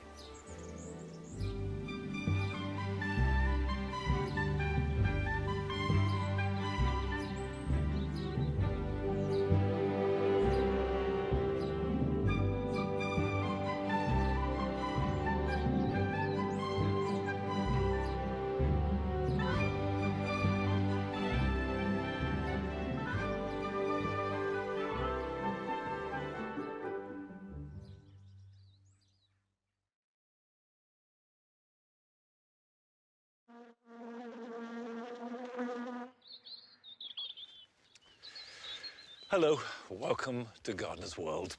Well, here we are. It's the end of August and summer is slipping away. And that might be a sad moment, but actually I love this time of year for the combination you get of the intensity of colour from the summer plants, the vibrant oranges and purples and blazing reds, combined with the delicacy of the autumn light that is starting to come in. So there's a lot to enjoy and quite a lot to do too. This week, Carol is visiting a plantsman whose garden is devoted to a dazzling display of Heleniums. Well, that's what you call vivid, isn't it? Yeah, she really puts on a show, doesn't she? She is lovely. Well, I'm bonkers about them all, aren't I? Yes. Yeah, I had noticed. Joe is continuing his visits to remarkable allotments around the country. And this week, he's in Birmingham. I can tell you really love it here. I love it more than anything else.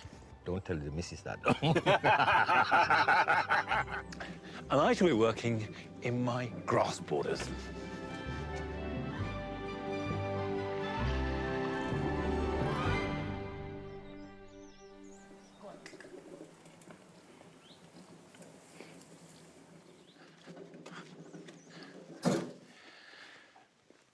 This is my dry garden.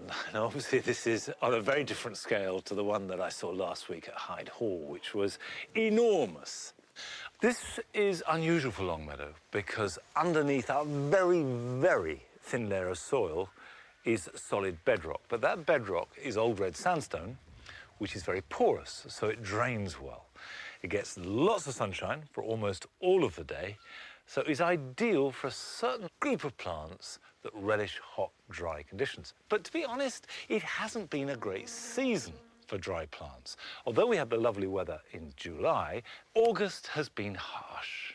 It's been wet and cold, and that's not a good recipe for dry plants. So what I want to do now is do a little bit of weeding, take out those plants that are either bullying others and getting in the way, or simply aren't thriving, and add a few more. Now, this is an onoportum. You wouldn't think that that is an incipient monster. But that can grow 8, 9, 10 feet. But in the right place, that's a magnificent plant. This is a oregano, a marjoram. You can see all the growth there waiting to come through, but the bees love the flowers, so I'm going to leave that for the moment. The dry garden started actually to house the sedums that at the time we were growing in the jewel garden, and they were flopping everywhere. And you can see that this has flopped a bit. But on the whole, sedums love dry conditions, and they stand upright. Grow them in lush soil, and they just go, ooh.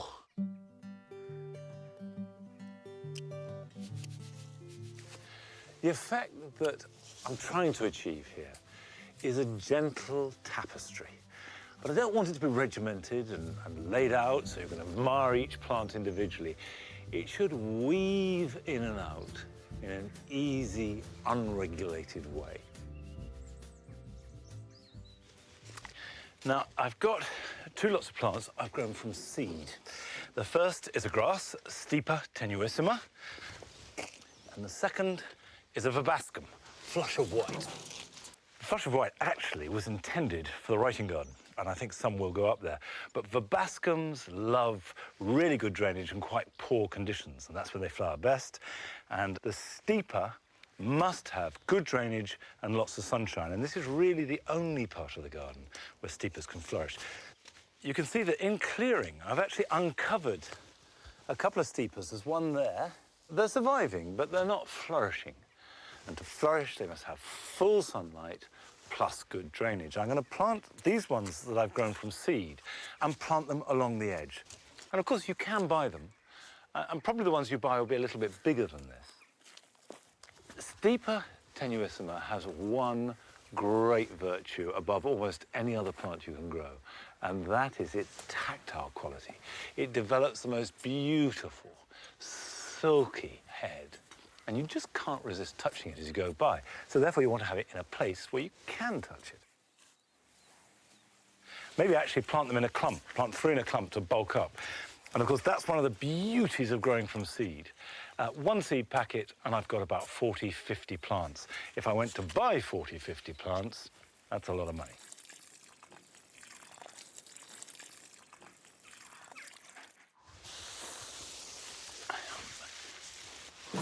What I'm doing here is just gently introducing textures and colours to create an overall effect.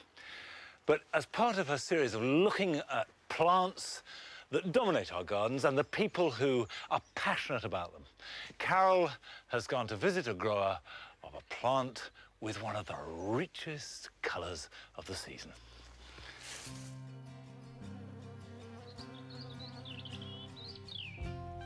The late summer border offers a wealth of colour and texture. It's a real gardener's delight. And one plant in particular carries that show on right the way through to the autumn. Heleniums. Martin Blow has spent years collecting the very best Heleniums. His in-depth knowledge of the genus has led him to introduce many new, exciting forms, perfect for our gardens here in the UK. One of the great things about Heleniums is that they're such good mixers, aren't they? They're good company. They are. And they go with so many different plants. They look great with other daisy plants. Things like the Helianthus and the Rudbeckia really do sort of come into their own at the same time and really do add to the show. And they've got the same sort of habit. You never feel as though there's a fight going on. You feel as though they're very happy to mix and mingle. That's right, yes. Yeah. Well, that's what you call vivid, isn't it? Yes, you can't get more shocking than this, can you? The lovely golden Helenium Eldorado with the bright pink of Phlox Miss Mary. Bright pink, it's kind of shocking lipstick, isn't it? But they both like the same conditions. They grow together quite happily in a moist, rich soil. Yeah, so an ideal combination. Absolutely, perfect partners. If you can take it.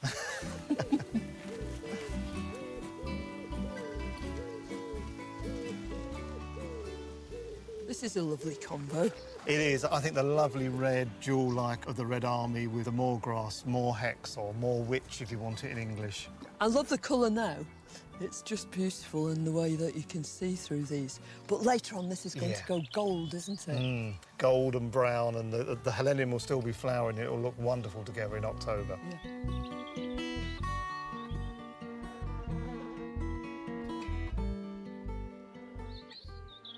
I love the way they're all up and down, you know, some are high and some are really low.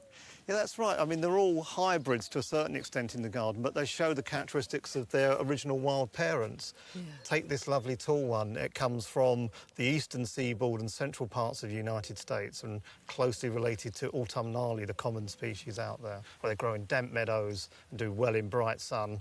And the shorter ones, like this one, have got ancestry coming from California and the west coast of America, where they grow in pine woods. They all need a good moisture-retentive soil. They all like a sort of what I call a sticky loam if you can give it to them, but they make do with sand here and they do OK. Lots of compost, lots of feeding. I divide mine in the spring and they just fall apart. That's right. The taller ones will tend to break apart into separate rosettes very easily, whereas the shorter ones you're going to need to perhaps pull them apart or cut them with a knife.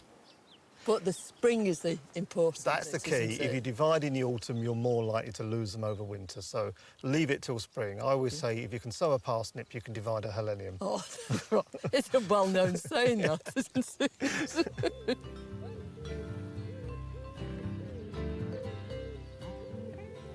I think the structure of the flowers is one of the most fascinating thing about them. I mean, I call these mahogany doorknobs. That's a great name for them, isn't it? I mean, if you want to get technical, these are the discs, each made up of hundreds of tiny flowers known as the disc florets. So the centre are the disc florets, and these on the outside are ray florets. These are the ray florets, or what we call the petals. The bees are after that centre. The ray florets guide them in, and then they look for the pollen and the nectar on those tiny flowers in the centre. And if you watch the bees, they'll go round and round and round the newly opened florets, looking for the most fresh pollen and nectar. And they open from the base up. That's right. So this one's fairly newly opened. If you look at this one here, it's nearly completely open now. It's made a nice ball, and the last few florets are opening now. And then, of course, it will form some seed.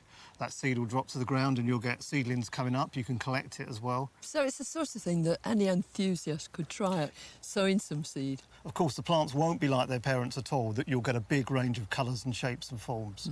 And do you get people actually sending their plants in? You are the national collection holder, after all. Well, I do. I've got some contacts around the world who send me new plants to try out, really, and to compare.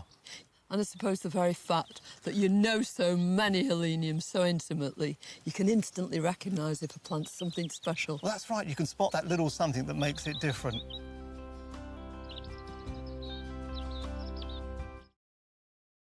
Yeah, this is Oldenburg, sent to me by a friend from Germany who's a really big Helenium enthusiast. He sent it to me because it looked quite interesting, and boy, is it a new colour break. I mean, normally when you have yellow knobs in the centre of the flower, you just get plain yellow petals. But this is the world first, really, with orange and yellow petals. Doesn't it look wonderful?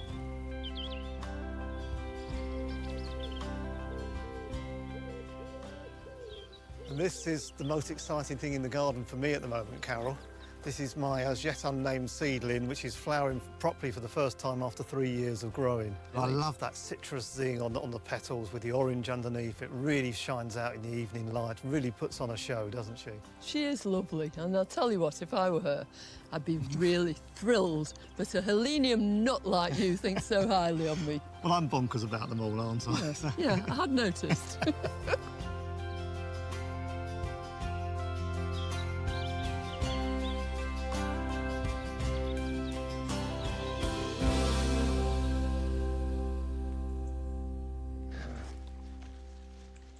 These are our grass borders, and you may remember that they used to be edged with quite a high box hedge that went round them all. That looked lovely because you had the crispness of the box and the profusion of the grasses. But box blight has done its worst. We've taken out the hedges and haven't replaced them. The idea being to have an experiment to see what it looks like if it's allowed to spill a little bit more. Now, on the whole, I like the spillage. It's good. But at this time of year, as we come to the end of summer, spillage can become a little bit chaotic. One of the things that stops it looking too chaotic are touches of colour. I love the Nephophia, for example, and the Angelica just added touches of pink.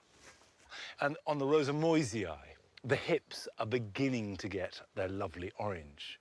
But I used to have Heleniums in these borders. Now, as we saw from Martin's garden, these are American meadow plants, and I like the idea of big daisy-like flowers, rich with colour, in with the grasses, making a kind of mad meadow. But they're gone. They've all disappeared. I think it's for a number of reasons. First of all, it's too dark in here. It's very shady. Secondly, you can see the growth. Compare it to the dry garden. This is about 2-3 times as much. And the poor old Heleniums couldn't compete. They weren't getting any light. And thirdly, what is it, Nigel? He's put his ball in here. Do you want to see what's in there? Look. Why did you put it in? The final reason why I think we've lost our Heleniums is he's going to put it back in there right now, is that we had that very wet winter, and I think a lot of them just drowned, even though they're moisture-loving plants. So I'm going to plant some more. Come on, you horrible dog.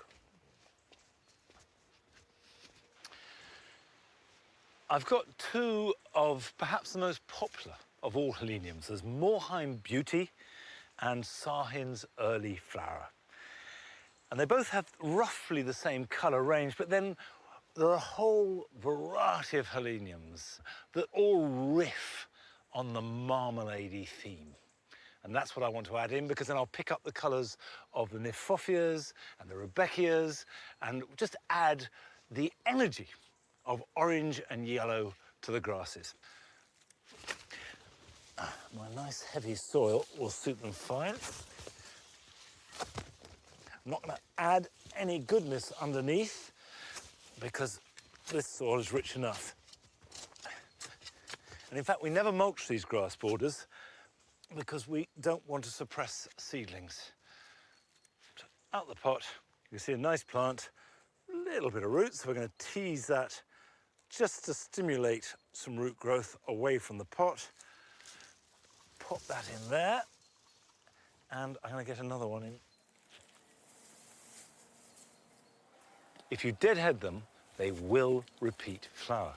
The important thing is to cut them back till you see a bud emerge. I don't know if you can see here, there's a little bud there that will develop into a new flower. So don't just take the flower heads off, but go back down till you see a side shoot, and then new flowers will develop from the side shoot rather than the main stem.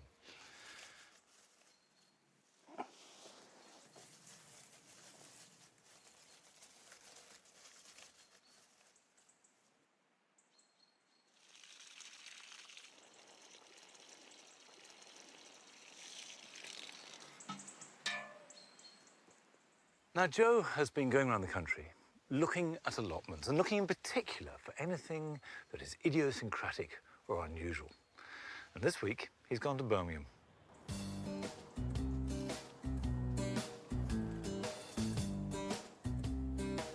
At first sight, these allotments all look pretty similar, but when you look closely, they're all distinctly different. People stamp their marks on their plots in all types of ways. I've been told to listen out for one in particular.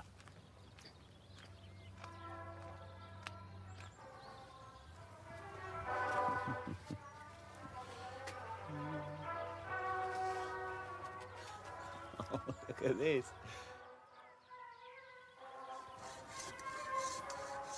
Hi, Carol. How you doing?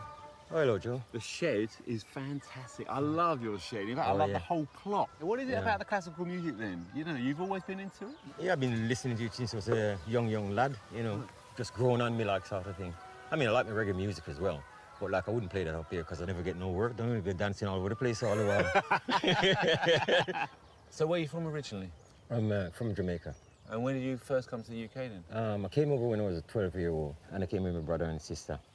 Yeah. Why did you want to get an allotment? Yeah, well, I got a garden at home, but like you can't really put my own stamp on it, if you know what I mean. Because there's always someone to say, well, I don't want that there, I don't want that there. But here, I can, you know, put everything where I want it and design it all like you see it now. Do you want to show me around a bit? Oh yeah, no trouble. I'd like to have a little look, see what you're growing. Great, yeah, no problem. Yeah.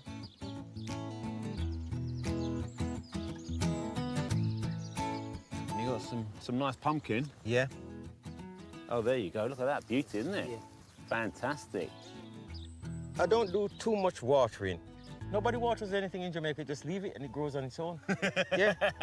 Feeding, you get the stinging nettles. put your gloves on, chop them off, put them in your water. Yeah. That helps promote growth in the plant. Yeah. And then we use comfrey, and that produces flowers and fruit, and make your fruit really swell. So stinging nettles first, and then the comfrey. Stinging nettles when first, the fruit yeah. come in. And as soon as the fruit start coming on, comfrey, and we're laughing.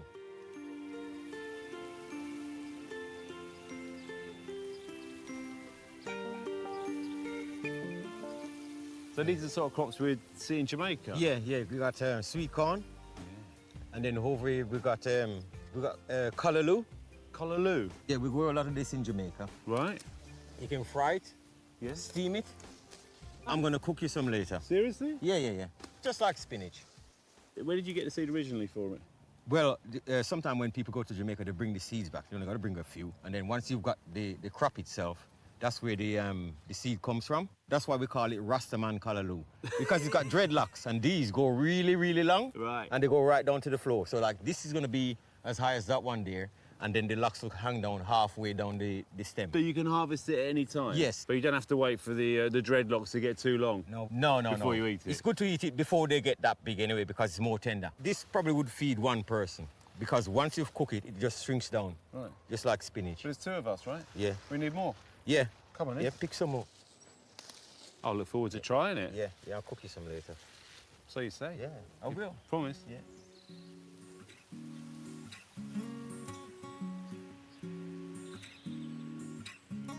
So these tin cans all part of your crazy decorations, Carol? Yeah, well, they serve a purpose really, because when the birds land and they try to eat your stuff, and it scares them away.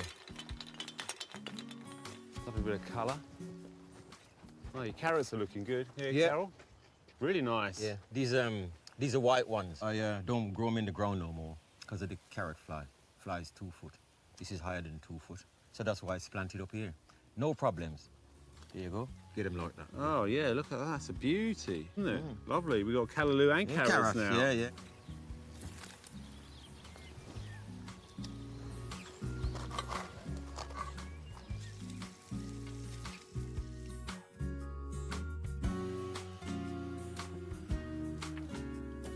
You've got to have a shed on an allotment, haven't you? Some people survive without a shed. I couldn't. Where'd you get all this stuff anyway? Well, sometimes my friends, they move in house or moving from a house to a flat, and then they can't got nowhere to put the stuff, so they usually bring it down there for me, like, you know what I mean? How's it going? Nearly there? Yeah, it's doing pretty well, yeah. Good, because I'm ravenous. I know, yeah. I'm hungry, I'll tell you. Allotment cooking, eh? Yeah. Lovely. Cheers. Go for it. Green Callaloo. Yeah, green Callaloo. That's delicious. See why you grow this stuff. We used to have it for breakfast in Jamaica. I can tell you really love it here. But why do you love it so much? It's hard to explain, Joe. It's just a feeling that you get inside you. You want to come up here. I don't know what it is. But there's plenty of people feel the same way that I do. But I think I feel it more because I love it more than anything else. Don't tell the missus that.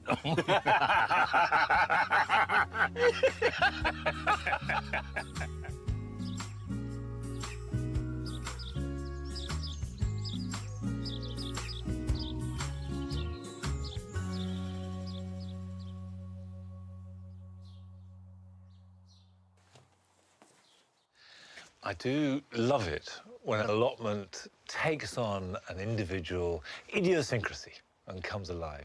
It's inspiring. Now, a few months ago, I took some Streptocarpus leaf cuttings, and I've got a confession to make to you. Not one of them worked, and they all rotted. And that was because I had them up on top of the propagating bench, and they got too wet, and critically, they got too hot. They were exposed to too much sun. So I took another batch a couple of weeks later, and these have done really well. And there are two types of cutting. Those along the length of the leaf. So you take a leaf and you basically split it in half lengthways, and then take a leaf and cut it across. And you can see they've both produced nice new baby plantlets. Now, I've had a letter from Robin Barrow in Louth, in Lincolnshire, who also took some cuttings at the same time as I did. About 2 weeks ago, some of my cuttings have fairly big leaves, about 3/4 of an inch. Yeah, about that sort of size. And I decided to put these into separate pots. But when digging them out with a cutlery fork, I found the roots of many cuttings were entangled. So I also had to pot some with small leaves. The large-leaved ones have grown on a bit, the small-leaved ones look a bit frail. Was this a correct decision of mine, or should I have left them longer altogether in their trays? Well, sort of, Robin. Because the best way of dealing with them is to not try and separate out all the individual little babies, but to put on the whole section. And obviously this is an unusual way to propagate plants. Leaf cuttings are pretty rare. In this case of Streptocarpus, it's because right along the leaf you have the auxins that will promote new root growth. If you've taken a cutting along the length of the leaf, the way to deal with that is to cut them into separate pieces. And I'm going to use my penknife so it's sharper. And now that's separated, take that out. There aren't many plants that you take leaf cuttings from, but African violets are another. And that will grow as a block. And I'll put them somewhere cool, but not cold, where I can water them from below and not get the leaves wet. We grow the parent plants underneath the staging in the wooden greenhouse, and they seem to be very happy. But a windowsill will be fine as long as it's not south or west facing, because that's too much direct sunlight. And water them by putting them in a saucer and giving them a drink from below a couple of times a week, and that will work fine. Now, this is a fairly specialised job, but here are some others you can be getting on with in your garden this weekend.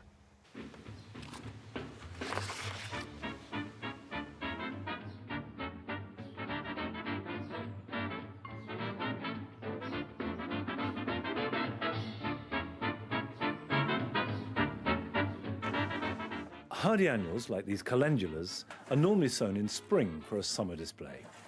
But if you sow some seed now, you'll get a much earlier flowering, which can then be followed by the spring sowing. I'm sprinkling these on a seed tray, which will then be grown on and planted out individually. But you can sow direct into the soil where they're to flower, or even into a favourite pot. Cover the seed lightly and put them somewhere sheltered to germinate.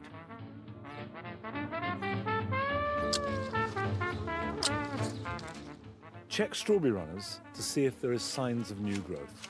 If there is, cut them free from the parent plants and they can be planted in a fresh site. I like to clip back the foliage of established plants and weed around them to let light and air in and allow new leaves to grow before winter. If you grow chilies or peppers, harvest any ripe fruit as soon as they're ready. This will speed up the ripening of green ones, as well as encouraging the development of flowers and more fruit for months to come.